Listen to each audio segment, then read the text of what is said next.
I have to say from the beginning that my country, Romania, had to face a great challenge in order to set up a free and democratic society, because all of you know that my country entered into the democratic and European community after a long period of hard communism. I belong to the generation that have studied human rights and freedoms as they were settled by the Romanian Constitution. I'm speaking about the Romanian Socialist Constitution. However, unlike many others from my generation, I had the opportunity to be very early accustomed to the notion of European human rights, because for a certain period, between 1996 and 2003, I worked as a counselor in the government agent department within the Ministry of Justice, and later I was one of the government agents of Romania before the European Court of Human Rights. This is why I can say that at that time I saw the huge difference between the notions of human rights in the socialist system and the democratic system. And at that time too, I also saw that step made by Romania in order to sign and ratify in 1994 the European Convention of Human Rights was a simple political movement. Despite of the provisions from the Romanian Constitution, I am talking about Articles 11 and 20 that states that the international treaties ratified by Romania are part of the internal law and that take precedence where any inconsistencies exist.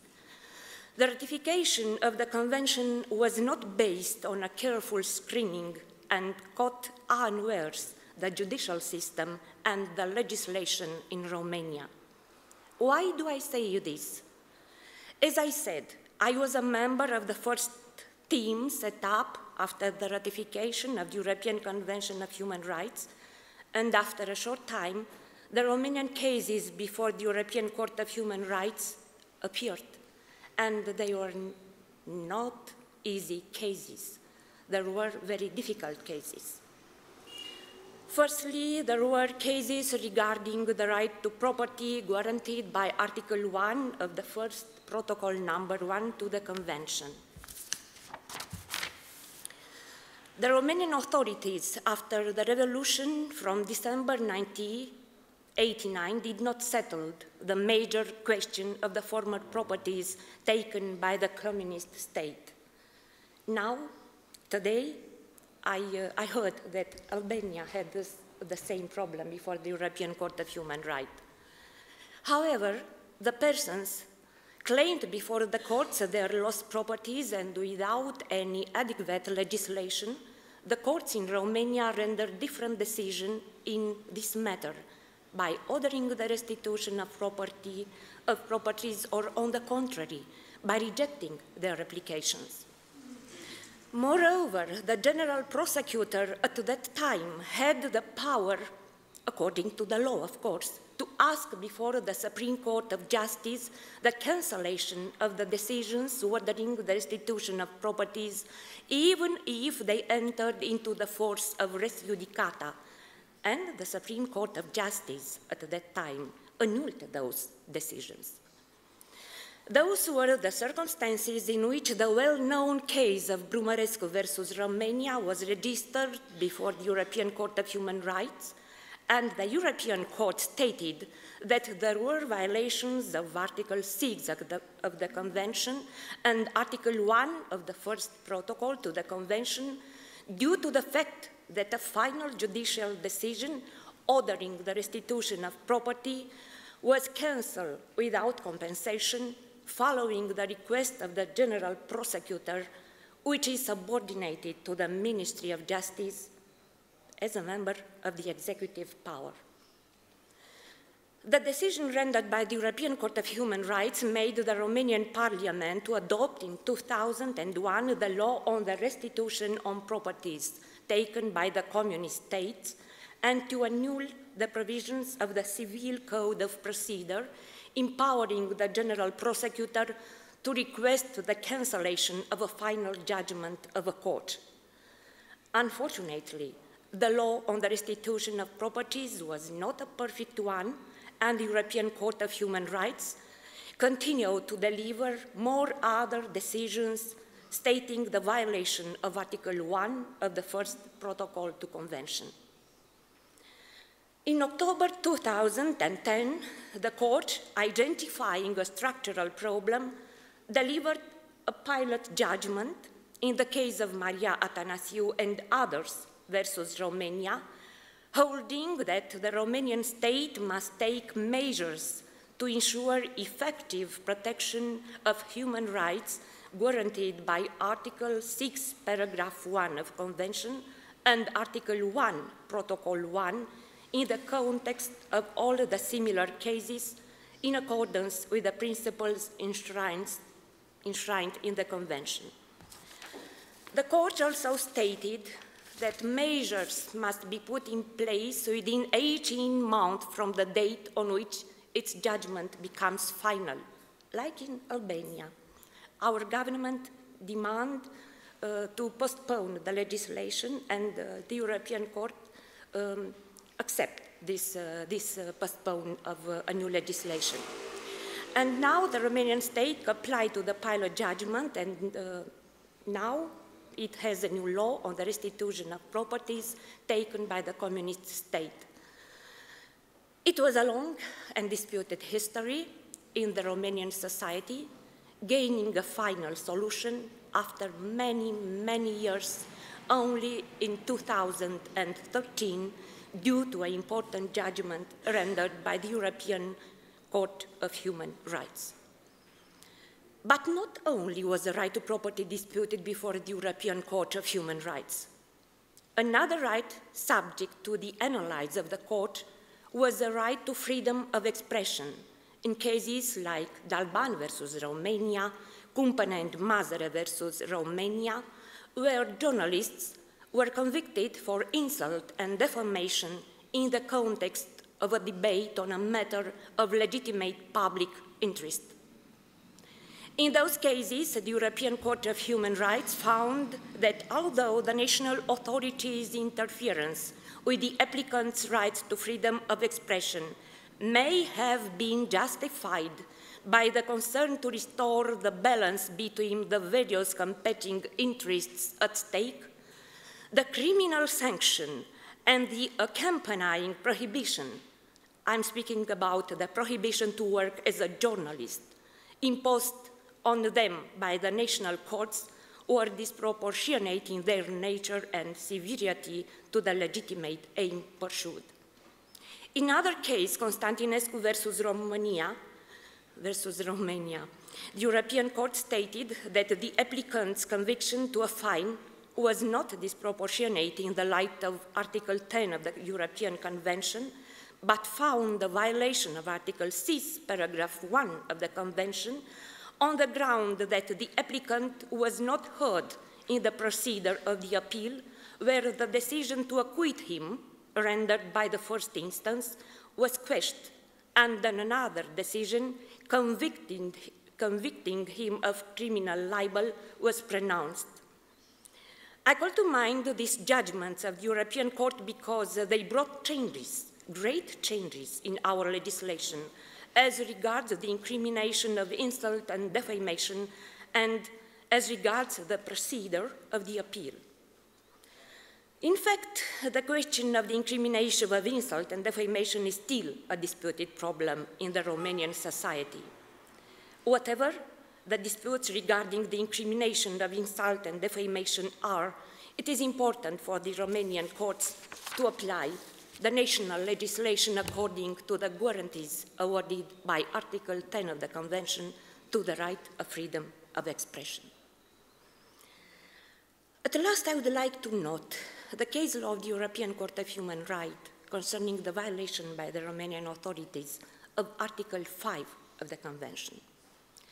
And I would like to point out the case of Panta versus Romania. I think it's a very well-known case, where the European Court of Human Rights found a violation of Article 5, paragraph 1 and 3 of the Convention, having regard to the fact that although the prosecutor did not satisfy the requirement of independence from the executive, he had the power to order the pre-trial detention for a long period without bringing the arrested person before a judge or another official within the meaning of Article 5, paragraph 3 of the Convention.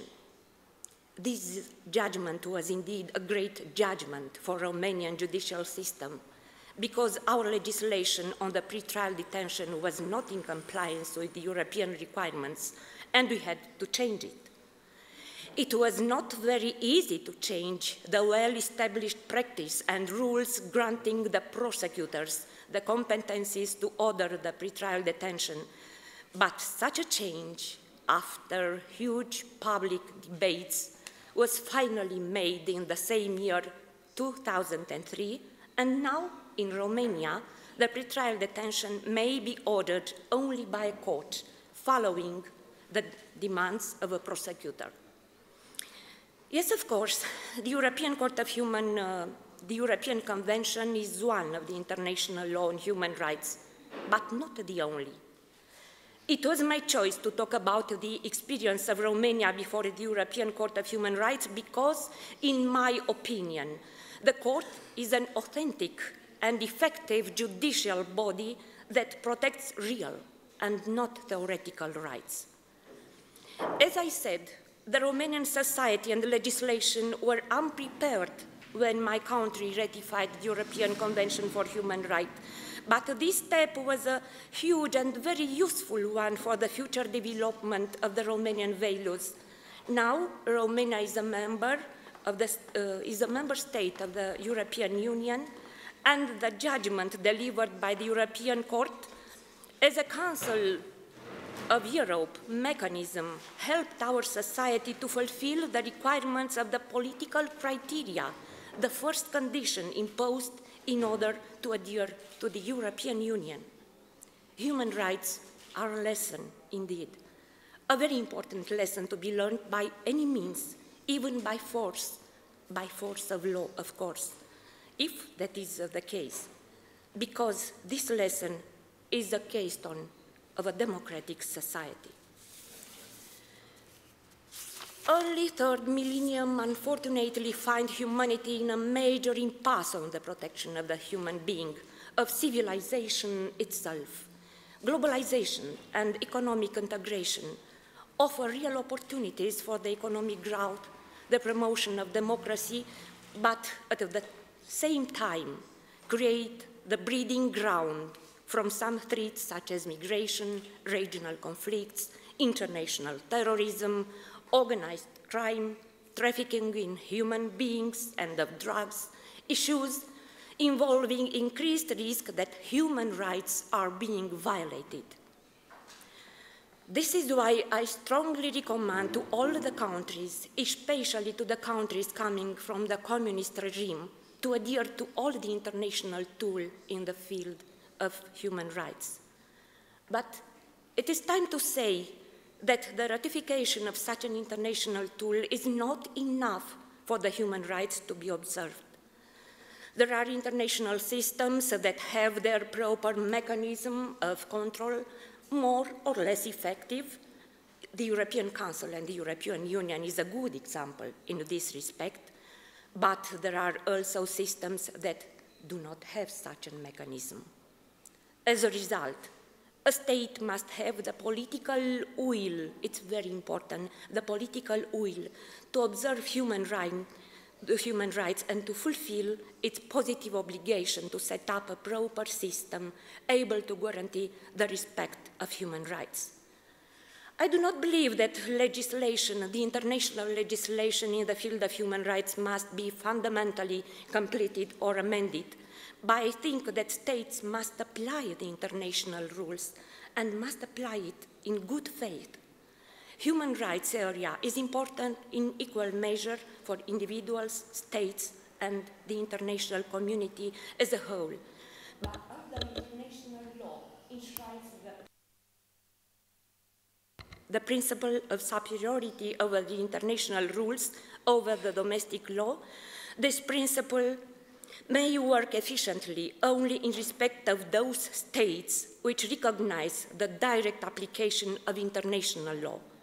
This means that it is very important to a state to put in place a mechanism for political, legal, and administrative bodies in order to ensure the primacy of international human rights law over domestic law and to enforce the principle of subsidiarity.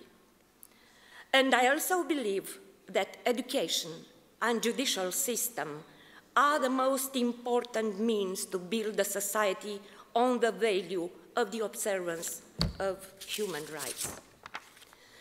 However, I don't know which is the most important, the education or the judicial system, because education supports the citizens to know that they have rights and to respect the human rights of others. Education supports the legislators to render law according to the international requirements and the executive to set up the appropriate mechanism of control. But the judiciary has a very important task too, because it is the last resort for a citizen seeking justice when their rights were violated. The role of the judiciary in any society must be to protect human rights by way of a fair trial and effective remedies. This role cannot be fulfilled unless the judicial mechanism is functioning independently with its decisions based only on the basis of legal principles and impartial reasoning. In fact, isn't it? Justice is itself a human right.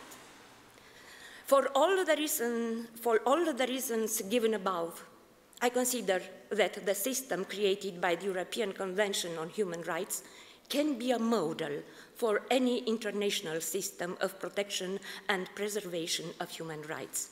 This model proved its benefits for Romania. Thank you.